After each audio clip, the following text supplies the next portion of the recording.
Detective, we just got an advance notice. You're leaving? Now? You don't plan to hand him over to them, do you?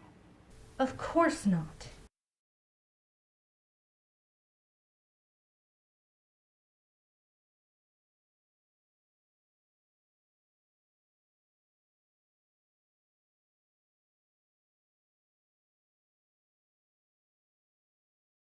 Detective, we just got an advance notice. What does it say? My apologies for this late notice, but... I am in a bit of a hurry. Tonight I will steal a piece from the Pearl Dragon exhibit. Feel free to stop me, if you can. No time? Why is his note so vague? Unless he really is rushing against that other thief. If we are going to be dealing with 2 thieves instead of 1, we need to start preparations immediately. We don't know when either of them will strike. Unfortunately, night is a term that can be interpreted in many ways. Detective Charles and his comrade turned to see their chief standing in the doorway, looking grim. She had changed out of her uniform and was wearing casual, but still elegant attire. Did you need something, Chief? I called in the chief from the next district to take over for the time being. Something important has come up that I absolutely must take care of. You're leaving? Now? But tonight! Believe me, I am aware.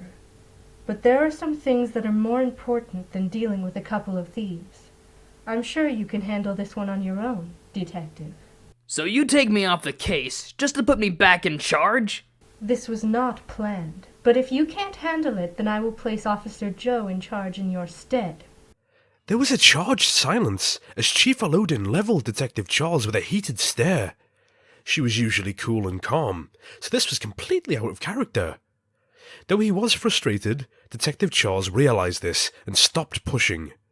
I'll take charge again, Chief. Thank you.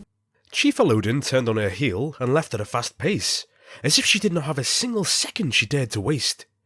After she walked out of headquarters, she got into a little red Subaru and drove off, carefully holding to the speed limit.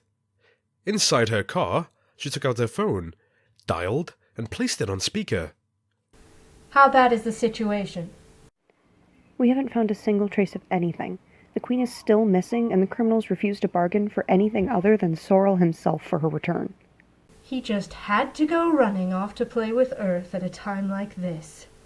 He is being as stubborn as usual and won't let me anywhere near his mansion. When he gets this way, he's an absolutely worthless second in command. You don't plan to hand him over to them, do you? Of course not. However, Sorrel happens to be one of the best trackers I've ever met. Once I actually manage to talk to him, he should agree without hesitation, like he always has. Good luck, General.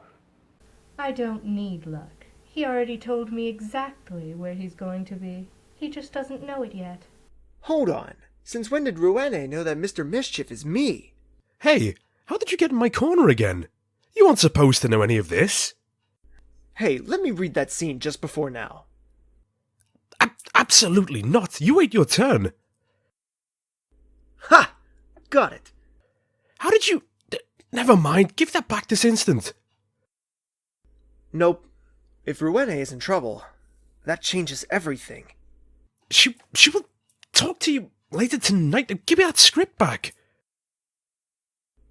Ugh. Fine. Now that he's finally gone, Chief Alodin ended the call and pulled up to the Pearl Dragon exhibit. She had to catch Mr. Mischief before the police did, otherwise all would be lost. Is it my scene yet? You've barely been gone 5 seconds. So is it? Unfortunately, yes. Just don't mess it up like last time. That advance notice you made me write last time was horrible. There should be something in the rules against narrators abusing their power. Don't worry, I discussed it with the author and it was approved. That isn't fair. Well, I'm going to scout the exhibit. Wait, what is Rouene doing here? Mr. Voila froze his haughty strut as he laid eyes on the black-haired woman sitting on one of the benches in the exhibit. She appeared to be sleeping, but he knew better. Instead, he quickly ducked into the next hall to look at an exhibit out of her sight. When she said she was going to talk to me, I didn't think you meant this soon. I can't go back yet until I finish this! Really? Then why were you so desperate to read the script earlier? I just was! Who are you talking to? Mr. Voila jumped and twisted quickly to see a woman in a t-shirt and jeans staring at him as if he had lost his mind. He recognized her voice, but she looked completely different without her dark, thieving attire. Myself? You don't sound so sure about that. Would you believe me if I told you I was talking to my invisible friend? Well, I'm not sure I can call him my friend. We don't really get along. Does your invisible friend know that you tell people about him? Most invisible people don't want to be noticed. She has a point. No one is supposed to know that I exist. He knows. You're right about him not liking it, but what can he do? I can abuse my powers some more. What should I have you do this time? Are you all right? You look pale.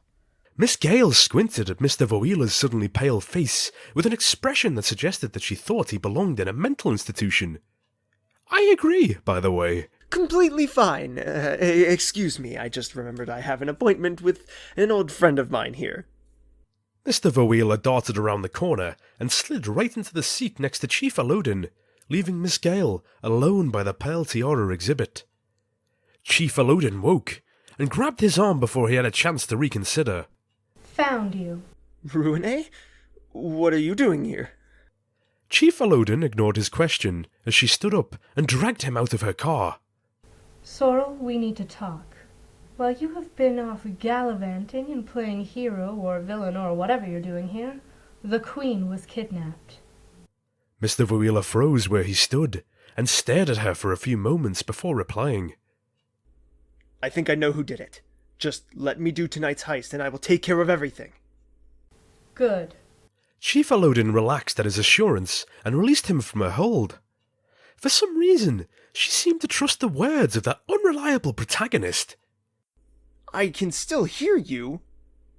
You can hear what? Nothing to be concerned about. Just one of the many voices of the universe. Again, you don't usually argue with them. This one is just an underling who doesn't know anything. I can hear you too, you know. I know.